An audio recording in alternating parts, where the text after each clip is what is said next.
Hey everyone, how's it going? It's your boy, Hus the Gamer, your average everyday teenager, and happy Halloween, everyone. Happy Halloween. And thank you to all for getting me up to 47 subscribers.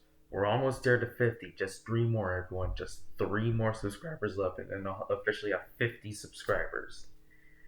Alright, now, what's happening is that today I'm going to be doing a review on my game, on my favorite game called Ghost of Tsushima. This is going to be a spoiler free review, okay? There's going to be no spoilers or anything. I'm just going to talk about the gameplay, combat, and all that other shit. Anyways, let's start things off. Let's start off with the story. The story is about this samurai that goes by the name of Jin Sakai. He's actually the last of his clan, and there's a Mongol invasion, and the army is led by a general that goes by the name of Khoten Khan. He decides Khoten decides to take over all of Tsushima so he can move on to the mainland, which is Japan, and take that over after. Which Jin ain't having any of that. So he sets off on an adventure to save his home while breaking his uncle's code at the same time. Again, this is a spoiler-free review, so I'm not going to talk about any spoilers I guys since I want you guys to like experience this game for yourself and all that shit. So yeah, let's get started with the gameplay.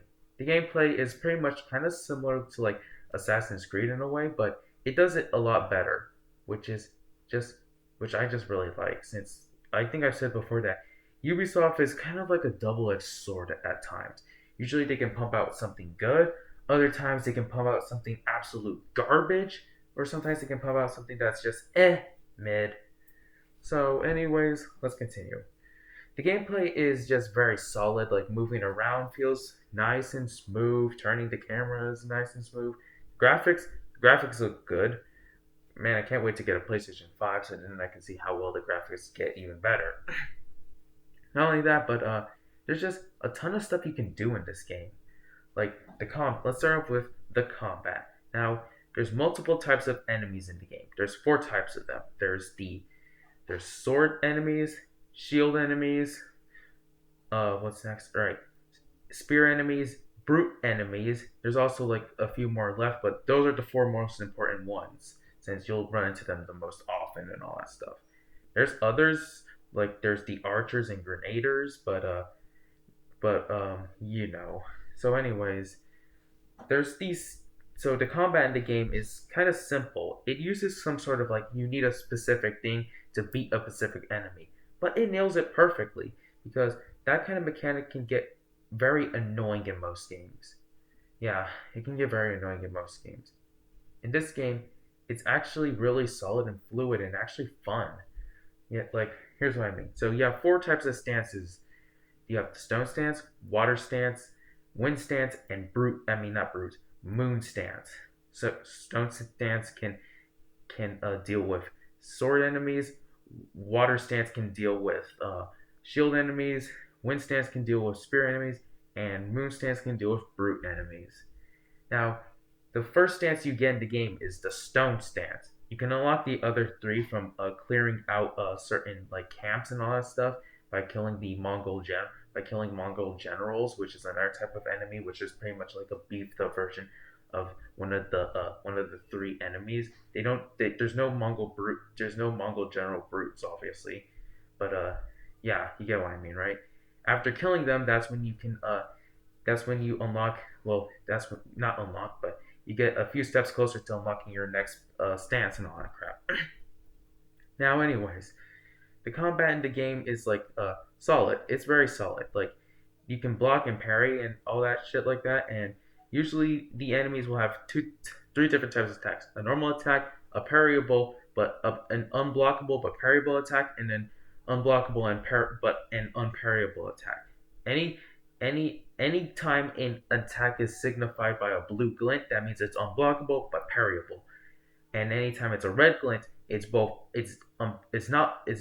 unblockable nor is it parryable. So yeah, so you can easily do that and all that crap. And once you unlock the new stances, that means you can unlock new combos for yourself. Since Jin's attacks all change up and all that shit. Now let's move on to the skills. There's multiple skills that you can unlock in the game, which most of the sometimes they can involve around combat. Some can involve around ghost weapons, which you unlock by leveling up your whole Legend of the Ghost thing. Since that's the game's like experience bar and all that shit.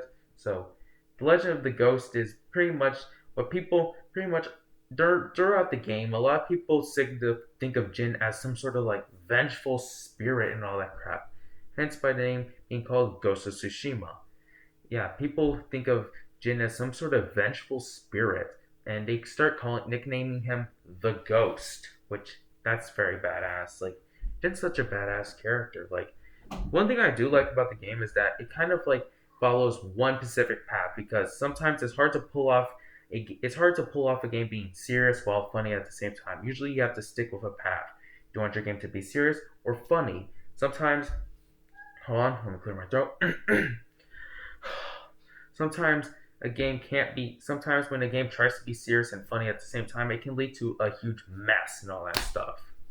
Well, there are some games that do pull it off really well. Like one game, for example, which I haven't played yet, but I'm thinking to play. I'm thinking to play because one, it's popular, and two, Erica Lindback is voice acting in it. That being Hi-Fi Rush. That game kind of pulls off being serious and funny at the same time. Plus, it's made by Bethesda, which is cool. I actually like Bethesda since well they made Skyrim and all that stuff, and Skyrim's a meme game. Well, I said meme by the way. Anyways, there's also all right, back to Ghost of Tsushima. I mean, damn it, it's hard for me to pronounce it. Back to Ghost of Tsushima. Anyways, there's the guiding wind. Yes, the guiding wind is actually a thing that well, like the name implies, it's wind that guides you to your location, which is just interesting because in most games there's usually a HUD that usually guides you to your location. But in Ghost of Tsushima, it's wind that guides you, which I really like. And not only that, but you can get upgrades for the guiding wind so it can track other things. You can upgrade it so it can track hot springs, which can increase your health, bamboo strikes, which can increase your resolve, which I'll get to in a second. There's fox. It can track fox dens, which allows you to upgrade your charm system. There's charms, which allows you to get charms, and there's vanity, which allows you to unlock new cosmetics and stuff. Now let's talk about, like I said, the charms and the resolve. Resolve is pretty much simple. It's your way of healing. And do you want to know how Jin heals? Well, he heals like this. Yep. What Jin does is he fucking just pounds on his chest and bam, he's all fucking better. Now, what's next again? Right, the charms. You can actually hold a total of 6 charms, 2 special charms, and 4 minor charms and all that stuff. Minor charms are usually common buffs, like like attack up or like attack up or increased resolve or like increased defense, health, or something like that. You get the whole point. But the special charms do special things, like they state. There's one that gives you more resources. Like when you loot resources, you get double of that item, which saves a lot of time. Since later on in the game, when you're trying to upgrade gear as fast as possible, that's one of the best charms to have. So yeah, the guiding wind is very useful. It's very useful since it can guide you to certain things and gets you new upgrades and all that crap. And then there's also the cosmetics, which cosmetics are really cool. The thing is that it's just a typical cosmetic swap, and it doesn't affect anything like most cosmetic swaps sometimes do. There's a ton of unique sword kits you can achieve, which some of them look very cool. Others just don't look that great. Like some of the sword kits, I can easily find a good type of armor to match it with. That's what I usually do. Speaking of the armor, there's not too much armor, but every armor is unique in a way is that it has its own special abilities and attributes and all that shit. And you can get it upgraded to not only get a new cool ass look, but to upgrade its attributes. Like you can increase it from having major health to giving you a massive health boost or like major defense boost or something like that. And now we have the last things up. To wrap things up, we have the ghost weapons. The ghost weapons are special tools that Jin can use so he can deal with the battles more easily. we have bows and we have the bow and arrow, which there's two different types of bow and arrows. There's a normal bow, which it has a good range, a decent range, and and you can draw really fast, but it doesn't deal that much damage. And we have the longbow, which it uses heavy arrows and explosive arrows, which it can fire from a long range and hit like hard, like ah. I hopefully I didn't reveal myself like that. Anyways, they can hit hard, but they take a long time to draw. And then there's dart gun. There's the dart gun, which has poison and hallucination. Poison and hallucination darts. Poison darts are like an instant one-hit kill to the enemies, while the hallucination darts, they're nothing too special. But since they've been seen in a ton of other games in a different way, but hallucination darts cause an enemy to go into a frenzy and then start attacking his friends and all that stuff. Then there's also black powder bombs, which are pretty much grenades, wind chimes, and firecrackers, which you can use to distract enemies when you're sneaking around. And there's also mythic tail. There's also special mythic tail related stuff where you can use special where it's about there's a storyteller that tells you about some supernatural related story and about the whole thing and all that stuff, which you can unlock for yourself by completing the whole mythic tale. But most mythic tales end in a boss fight, and since we don't have enough time, I just want to wrap things up by saying that I'm not that great at reviewing games. Like I said, just like with my Bad Guys review, I'm going to do in just like with my Bad Guys review, I'm going to do an improved version of this review once I start to become a better YouTuber. But anyways, that's all for today. I highly recommend for you to check this game out. It's really fun and interesting.